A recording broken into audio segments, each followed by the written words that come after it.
নমস্কার দর্শক বন্ধু, রান্নাঘরে আপনাদের সবাইকে স্বাগত। আজকে আমি আপনাদের সাথে লেমন চিকেন বা দই চিকেনের একটা রেসিপি শেয়ার করব। আশা করি আপনাদের খুব ভালো লাগবে। আমি এখানে 450 গ্রাম চিকেন নিয়েছি। দেখুন, চিকেনের পিসগুলো আমি এইভাবে ছোট ছোট টুকরোতে কেটে নিয়েছি। এবারে নিয়েছি একটা গন্ধরাজ লেবু। লেবুটা আমি হাফ করে নিয়ে এইভাবে লেবুটার রস নিংড়ে চিকেনের উপর দিয়ে দিচ্ছি। দেখুন, এইভাবে আমি চিকেনটার উপরে লেবুটার রস দিয়ে দিলাম। এই লেমন চিকেনে আপনারা যদি গন্ধরাজ লেবুর ব্যবহার করেন তাহলে খুব সুন্দর গন্ধ হয় আর খেতেও খুব ভালো হয়। দেখুন, এইভাবে আমি লেবুর রসটা দিয়ে দিলাম আর খুব সুন্দর করে একটুখানি মিশিয়ে নিলাম। আর দিলাম 1 চামচ টক দই। আমি এখানে দোকান থেকে কিনে এনে টক দই ব্যবহার করছি, আপনারা ঘরে পাতা টক দইও ব্যবহার করতে পারেন। এই লেমন চিকেনটা খেতে খুব টেস্টি হয়, আপনারা অবশ্যই একবার এইভাবে ট্রাই করতে পারেন। আর দিলাম পরিমাণ মতো নুন, আর দিলাম 1 চামচ আদা রসুন বাটা। দেখুন, এবার সব কিছু আমি খুব সুন্দর করে একটু মাখিয়ে নেব। দেখুন, আর চিকেনটা ম্যারিনেট করে আমি রেখে দেবো 1 ঘন্টার জন্য। দেখুন, চিকেনটা আমার ম্যারিনেট করা হয়ে গেছে। এবার আমি এটাকে রেখে দিচ্ছি। অপরদিকে আমি একটা কড়াই গ্যাসের উপর চাপিয়ে দিয়েছি, আর কড়াইটা একটু গরম হলে আমি এখানে দিয়ে দিচ্ছি 6 টেবিল চামচ সাদা তেল। আর তেলটা গরম হলে আমি এখানে কুচি কুচি করে কেটে রাখা পেঁয়াজটা এভাবে দিয়ে দিলাম, আর খুব সুন্দর করে একটু ভেজে নেব। ওই জন্য আমি দিয়ে দিচ্ছি সামান্য পরিমাণে নুন।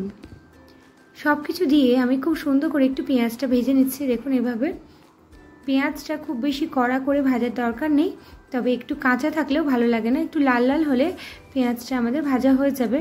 দেখুন, পেঁয়াজটা আমাদের ভাজা হয়ে গেছে। এবার আমি দিয়ে দিলাম 1 চামচ আদা রসুনের পেস্ট। দেখুন, আদা রসুনের পেস্টটা এইভাবে আমি দিয়ে দিলাম, আর খুব সুন্দর করে এবার পেঁয়াজের সাথে একটু কষিয়ে নেব। দেখুন, খুব সুন্দর করে আমি একটু পেঁয়াজের সাথে এইভাবে একটু কষিয়ে নিলাম। এবার আমি দিয়ে দিচ্ছি ম্যারিনেট করে রাখা চিকেন।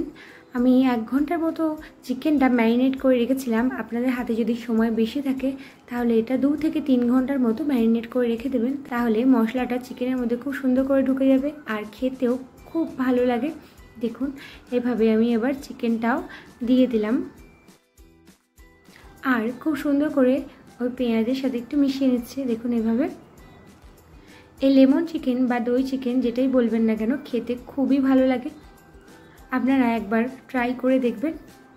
ঘরে থাকা সামান্য কিছু উপকরণ দিয়ে এই রেসিপিটা অনায়াসেই করা যায়, আর ছোট থেকে বড় সবাই আশা করি খুব পছন্দ করবে এটা খেতে। আপনারা অবশ্যই একবার ট্রাই করবেন।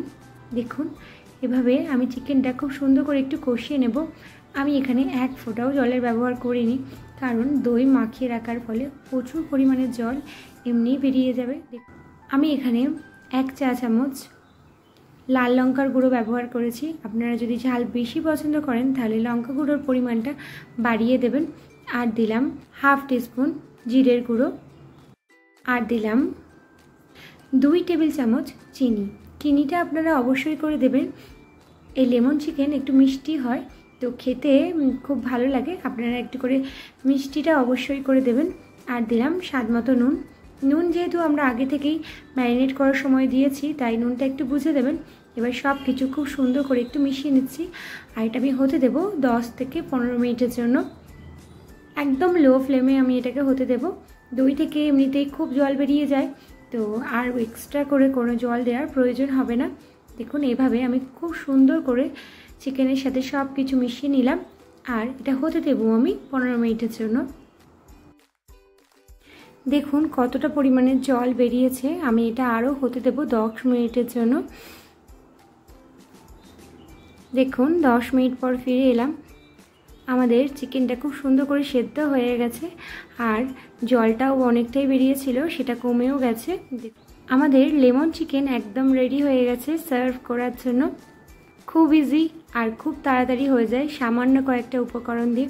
ছোট বড় সবাই আশা করি খেয়ে এটা খুব ভালো বলবে।